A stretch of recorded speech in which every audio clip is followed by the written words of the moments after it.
Bonjour et bienvenue si vous nous rejoignez pour suivre en direct de la place Saint-Pierre la messe avec canonisation des bienheureux Stanislas de Jésus et Marie, Élisabeth de Esselbad.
In nomine Patris et Filii et Spiritus Sanctus. Amen. Pax vobis. Et cum spiritu tuo.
Beatissime Pater, postulat Sancta Mater Ecclesia. Très Saint-Père, la Sainte Église, notre Mère, vous demande instamment d'inscrire les bienheureux au catalogue des saints, et ce faisant, qu'ils soient invoqués par tous les chrétiens.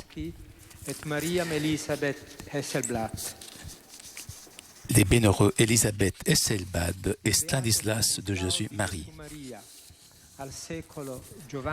Le bienheureux Stanislas de Jésus-Marie, fondateur de l'ordre des Frères Marieux de l'Immaculée Conception, né en 1631 en Pologne, saint, est considéré comme un éminent représentant de l'école polonaise de spiritualité. Sensible aux injustices sociales, il fut un pédagogue célèbre, un prédicateur remarquable et un apôtre de l'abstinence de l'alcool. La famille monastique qu'il a fondée a pour mission, entre autres, de prier pour les âmes du purgatoire, particulièrement de celles qui ont péri durant la guerre et les épidémies.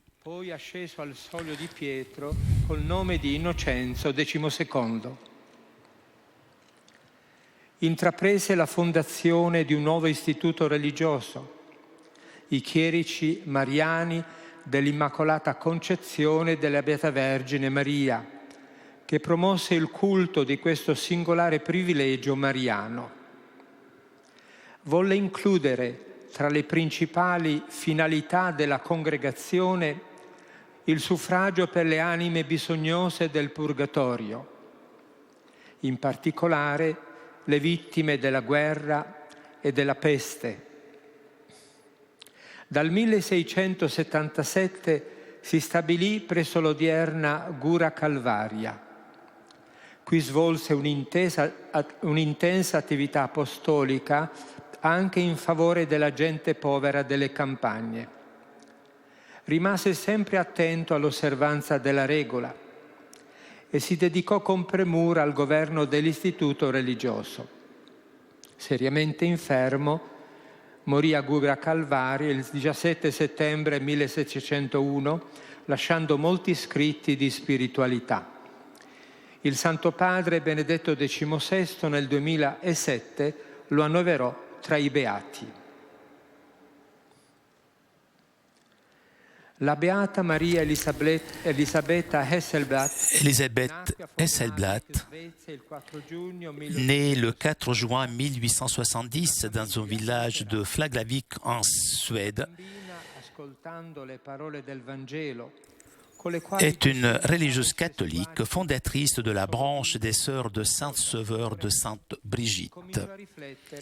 Née d'une famille luthérienne de 13 enfants, elle est baptisée dans l'église luthérienne de Suède. Elle travaille dès l'âge de 16 ans pour aider sa famille, puis elle part, comme tant de paysans suédoises de l'époque, chercher du travail aux États-Unis. Elle y devient infirmière et entre en contact avec des catholiques qui lui font connaître leur Église. Finalement, elle se convertit au catholicisme en 1902. Elle voulait alors unir ce qui est divisé. En visite à Rome, elle rejoint les religieuses brigittines issues de l'ordre fondé autrefois par Sainte Brigitte de Suède. Elisabeth Hesselblatt, devenue religieuse, n'aura de cesse de développer sa congrégation approuvée par le Saint-Siège en 1940 et de redonner vie à l'œuvre de la Sainte suédoise. Elle fut ouverte au dialogue avec les autres confessions chrétiennes dans le cadre de l'écuménisme et multiplia les missions en Europe du Nord et de l'Est. Elle fut déclarée juste parmi les nations en 2004 pour avoir sauvé des Juifs pendant la dernière guerre mondiale à Rome. Elle est béatifiée le 9 avril 2000 par Jean-Paul II. Il 24 aprile 1957 morì a Roma, offrendo la sua vita per l'unità dei cristiani. Durante il grande giubileo del 2000, Papa Giovanni Paolo II la annoverò tra i beati. Recentemente Vostra Santità ha autorizzato la Congregazione delle Cause dei Santi a promulgare il decreto sui miracoli attribuiti a ciascuno dei beati qui ricordati. Infine, lo scorso mese di marzo si è tenuto il concistoro dei cardinali e dei vescovi quale ultimo adempimento in vista dell'odierna solenne canonizzazione.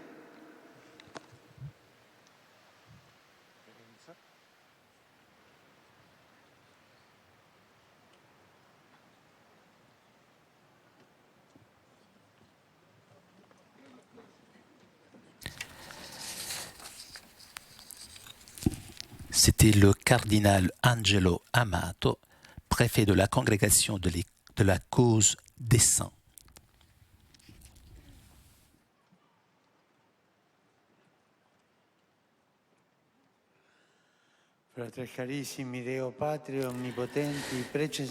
Chers frères, élevons nos prières vers Dieu le Père Tout-Puissant par Jésus-Christ, afin que par l'intercession de la bienheureuse Vierge Marie et de tous les saints, il soutienne de sa grâce ce que nous allons maintenant accomplir.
Fratelli carissimi,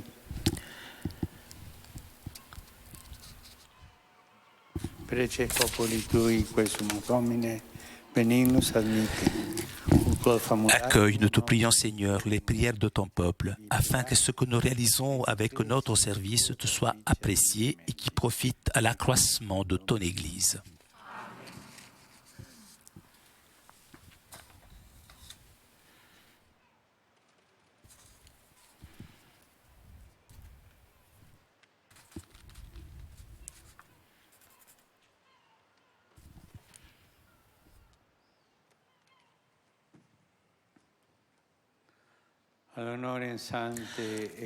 En l'honneur de la très sainte Trinité, pour l'exaltation de la foi catholique et pour l'accroissement de la vie chrétienne, avec l'autorité de notre Seigneur Jésus-Christ, des saints apôtres Pierre et Paul et la nôtre, après avoir longuement réfléchi et invoqué à plusieurs reprises l'aide divine et écouté l'avis de beaucoup de nos frères dans l'épiscopat, nous déclarons que soit et nous définissons saints les bienheureux Stanislas de Jésus-Marie et Marie-Élisabeth Esselblad, et nous l'inscrivons dans le catalogue des saints et nous décrétons qu'il doit être vénéré avec dévotion dans toute l'Église.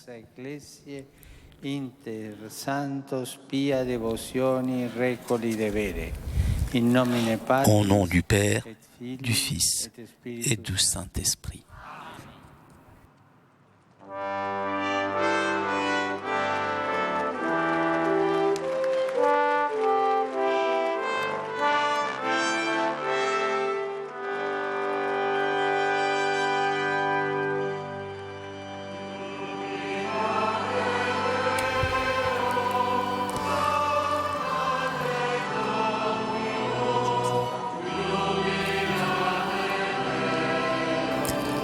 Maintenant, les reliques des deux nouveaux saints sont placées à côté de l'autel.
Beatissime Pater, nomine sancte ecclesiae enixas gratias ago, de pronunciatione a sanctitate vestra facta, ac humiliter peto, ut eadem sanctitas vestra, super per acta canonizzatione, litera. Au nom de la Sainte Église, je vous remercie pour la déclaration faite par votre sainteté et je demande humblement de vouloir disposer que cette lettre soit rédigée, cette lettre apostolique sur la canonisation advenue.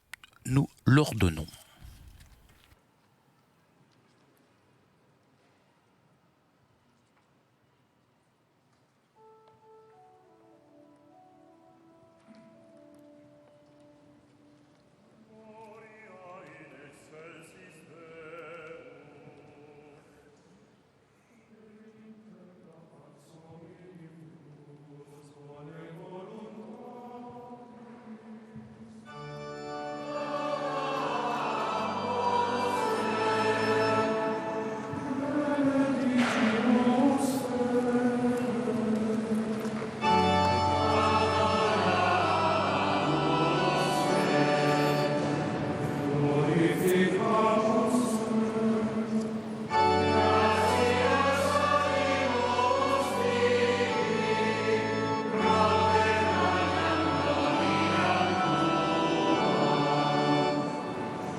Oremus.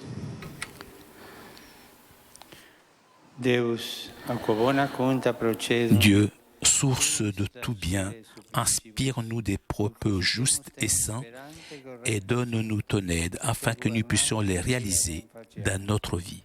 Per Dominum nostrum Iesum Christum, Filium Tuum, qui te convivit et regnat in unitate Spiritus Sancti Deus, per omnia saecula saeculorum. Amen.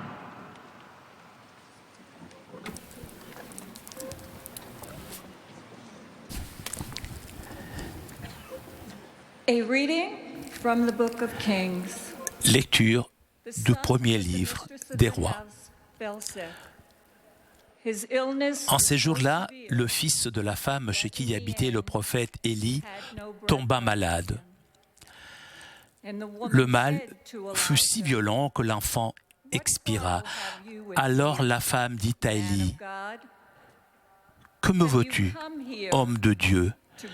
Tu es venu chez moi pour rappeler mes fautes et faire mourir mon fils. » Élie répondit, « Donne-moi ton fils. » Il le prit des bras de sa mère, le porta dans sa chambre en haut de la maison et l'étendit sur le lit. Puis il invoqua le Seigneur.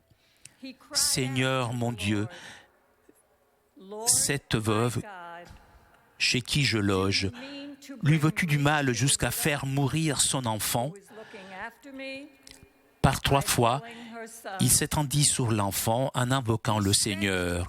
« Seigneur mon Dieu, je t'en supplie, rends la vie à cet enfant. » Le Seigneur entendit la prière d'Élie.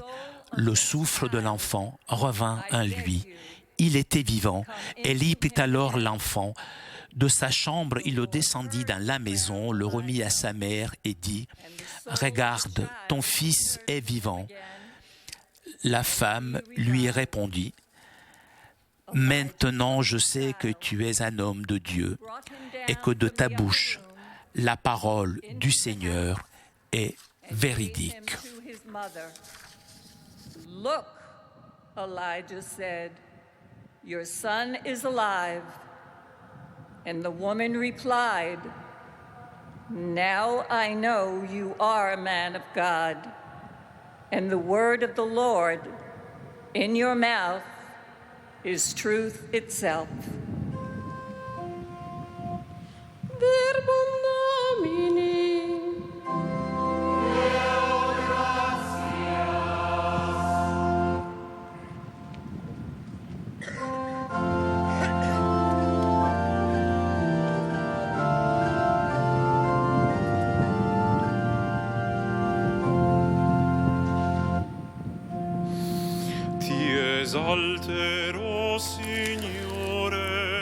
Le psaume 29, je t'exalte Seigneur, tu m'as relevé.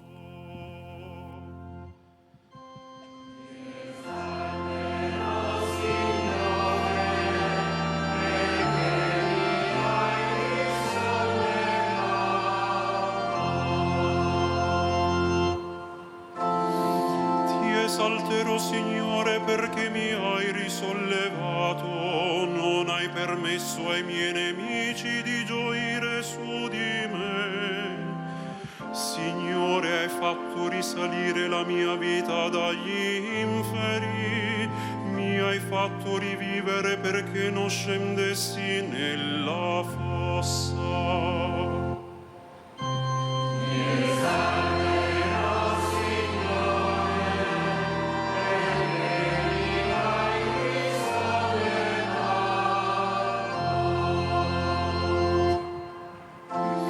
Cantate inni al Signore, o suoi fedeli, della sua santità celebrate il ricordo, perché la sua collera dura un istante, la sua bontà per la vita.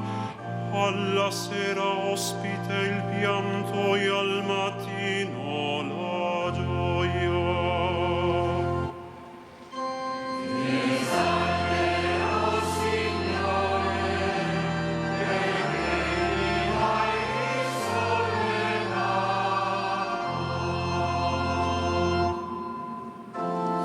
Ascolta, Signore, abbi pietà di me. Signore, vieni in mio aiuto.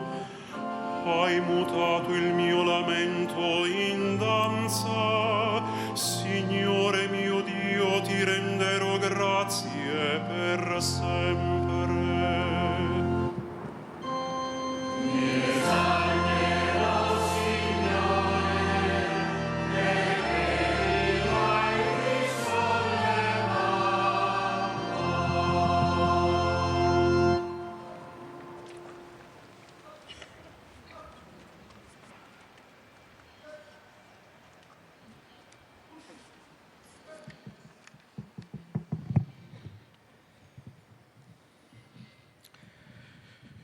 Czytanie z listu świętego Pawła, apostoła do Galatów. Lecture de la lettre de Saint Paul apôtre aux Galates. Frères, je tiens à ce que vous le sachiez. L'évangile que j'ai proclamé n'est pas une invention humaine.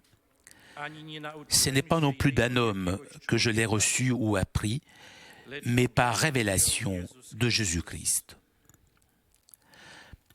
Vous avez entendu parler du comportement que j'avais autrefois dans le judaïsme. Je menais une persécution effrénée contre l'Église de Dieu et je cherchais à la détruire. J'allais plus loin dans le judaïsme que la plupart de mes frères de race qui avaient mon âge. Et plus que les autres, je défendais avec une ardeur jalouse les traditions de mes pères. Mais Dieu m'avait mis à part dès le sein de ma mère dans sa grâce. Il m'a appelé et il a trouvé bon de révéler en moi son Fils pour que je l'annonce parmi les nations païennes. Aussitôt, sans prendre l'avis de personne, sans même monter à Jérusalem pour y rencontrer ceux qui étaient apôtres avant moi, je suis parti pour l'Arabie et de là, je suis retourné à Damas. Puis, 3 ans après, je suis monté à Jérusalem pour faire la connaissance de Pierre et je suis resté 15 jours auprès de lui. Je n'ai vu aucun des autres apôtres, sauf Jacques, le frère du Seigneur. Widziałem jedynie Jakuba, brata pańskiego. Verbum Domini.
Dominus vobiscum.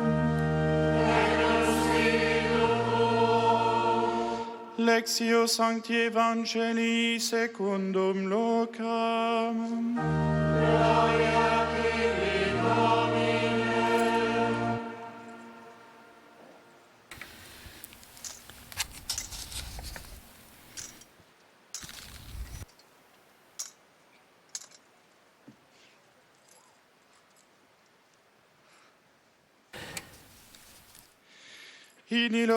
Évangile selon saint Luc. En ce temps-là, Jésus se rendit dans une ville appelée Naïm. Ses disciples faisaient route avec lui, ainsi qu'une grande foule.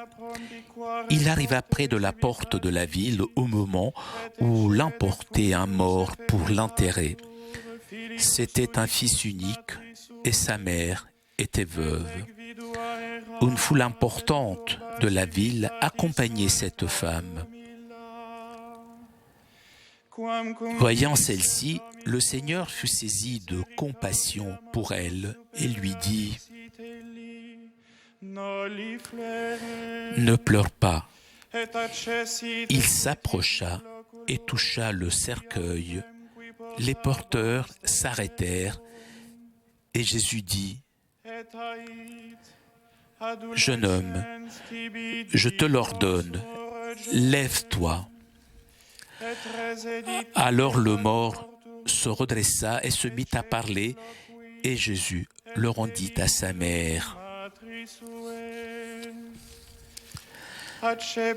La crainte s'empara de tous, et ils rendaient gloire à Dieu en disant : « Un grand prophète s'est levé parmi nous, et Dieu a visité son peuple. » Et cette parole sur Jésus se répandit dans la Judée entière et dans toute la région. Verbum Domini.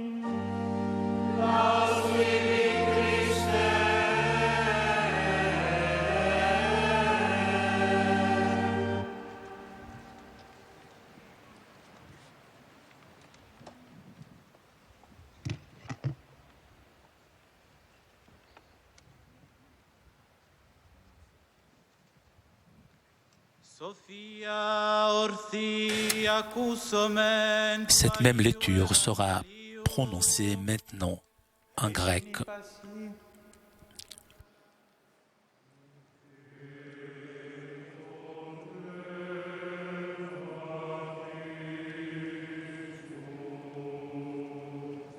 Εκ του κατά Λουκάν Αγίου Ευαγγελίου το ανάγνωσμα.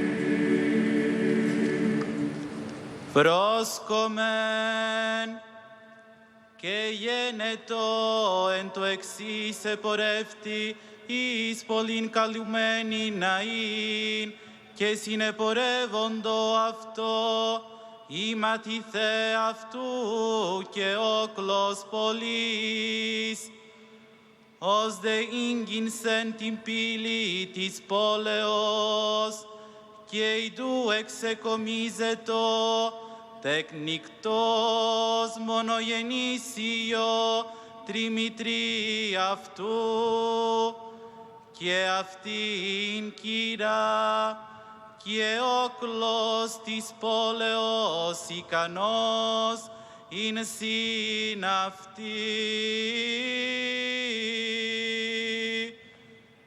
Και ειδών αυτή ο Κύριος εσπλακνίστη επ' αυτή και είπεν αυτή μη κλαί.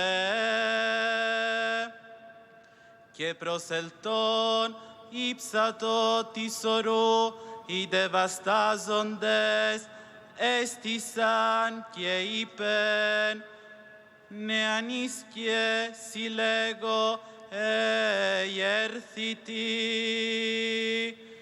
Και ανεκαθίσεν ο νεκρός και ήρξα το λαλήν και έντοκεν αυτό τη μητρή αυτού.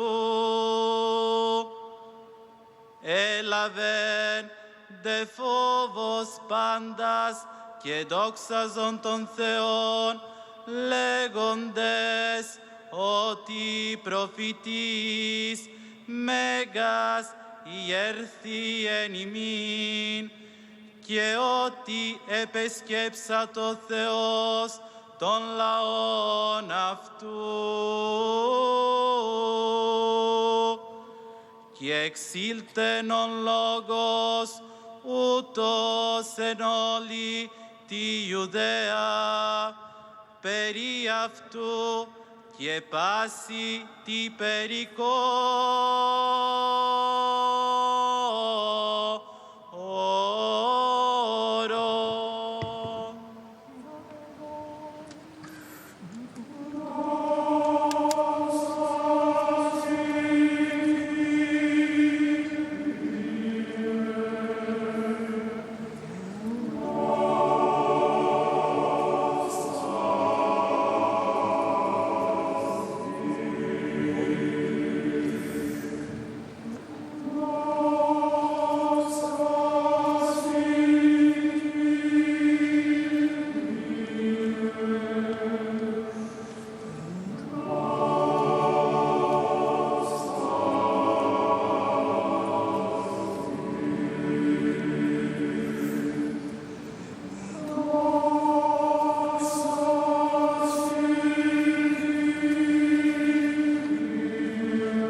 La parole de Dieu que nous avons écoutée nous reconduit à l'événement central de la foi, la victoire de Dieu sur la souffrance et sur la mort. C'est l'évangile de l'espérance jaillissant du mystère pascal du Christ. Il irradie à partir de son visage qui révèle Dieu le Père, consolateur des affligés. C'est une parole qui nous appelle à demeurer intimement unis à la passion de notre Seigneur Jésus, afin que se manifeste en nous la puissance de sa résurrection. En effet, dans la passion du Christ, il y a la réponse de Dieu aux cris angoissés et parfois indignés que l'expérience de la souffrance et de la mort suscite en nous. Il s'agit de ne pas échapper de la croix, mais de rester là, comme l'a fait la Vierge Mère qui, en souffrant avec Jésus, a reçu la grâce d'espérer contre toute espérance. Cela a aussi été l'expérience de Stanislas de Jésus-Marie et de Marie-Élisabeth Hesselblad, qui sont aujourd'hui proclamés saints. Ils sont restés intimement unis à la passion de Jésus et la puissance de sa résurrection s'est manifestée en eux. La première lecture et l'évangile de ce dimanche nous présente justement deux signes prodigieux de résurrection. Le premier, opéré par le prophète Élie, le second, par Jésus. Dans les deux cas, les morts sont de très jeunes fils de femmes veuves qui sont rendus vivants à leur mère. La veuve de Sarepta, une femme non juive, qui cependant avait accueilli dans sa maison le prophète Élie, s'est indignée contre le prophète et contre Dieu parce que justement pendant qu'Élie était son hôte, son enfant est tombé malade et avait à présent expiré dans ses bras. Alors, Élie dit à cette femme, « Donne-moi ton fils. Donne-moi ton fils. » Voilà un mot-clé. Il exprime l'attitude de Dieu devant notre mort sous toutes ses formes. Il ne dit pas « Garde-le, arrange-toi », mais il dit « Donne-le-moi ». Et en effet, le prophète prend l'enfant et le porte dans la chambre à l'étage supérieur. Et là, seul, dans la prière, il lutte avec Dieu, le mettant devant l'absurdité de cette mort. Et le Seigneur écoute la voix d'Élie, parce qu'en réalité, c'était lui, Dieu, qui parlait et agissait à travers le prophète. C'était lui qui, par la bouche d'Élie, avait dit à la femme, « Donne-moi ton fils ». Et maintenant, c'était lui qui le rendait vivant à sa mère. La tendresse de Dieu se révèle pleinement en Jésus. Nous avons entendu dans l'Évangile comme il a été saisi de compassion pour cette veuve de Naïm, en Galilée, qui accompagnait son fils unique, encore adolescent, pour l'enterrer. Mais Jésus s'approche, touche le cercueil, arrête le cortège funèbre. Et il aura certainement caressé le visage baigné de larmes de cette pauvre maman. « Ne pleure pas », lui dit-il, comme s'il lui demandait « Donne-moi ton fils ». Jésus demande pour lui notre mort, pour nous en libérer et nous redonner la vie. En effet, ce jeune s'est réveillé comme d'un sommeil profond et il a recommencé à parler. Et Jésus le rendit à sa mère.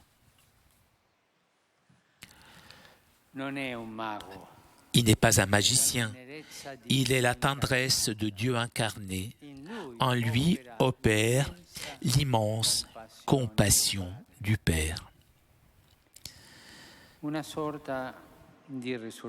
C'est une sorte de résurrection que l'apôtre Paul, d'un ennemi et persécuteur féroce des chrétiens, devienne témoin et héros de l'Évangile, et aussi une espèce de résurrection Ce changement radical n'a pas été son œuvre personnelle, mais un don de la miséricorde de Dieu qu'il a mis à part et il l'a appelé dans sa grâce. Et il a voulu révéler en lui son Fils pour qu'il annonce ce Fils parmi les nations. Paul dit qu'il a plu à Dieu le Père de révéler le Fils non seulement à lui, mais aussi en lui, c'est-à-dire en imprimant presque dans sa personne, chair et esprit, la mort et la résurrection du Christ. Ainsi, l'apôtre sera non seulement un messager, mais avant tout un témoin. Et de même, avec les pécheurs pris un à un, Jésus ne se lasse pas de faire resplendir la victoire de la grâce qui donne vie.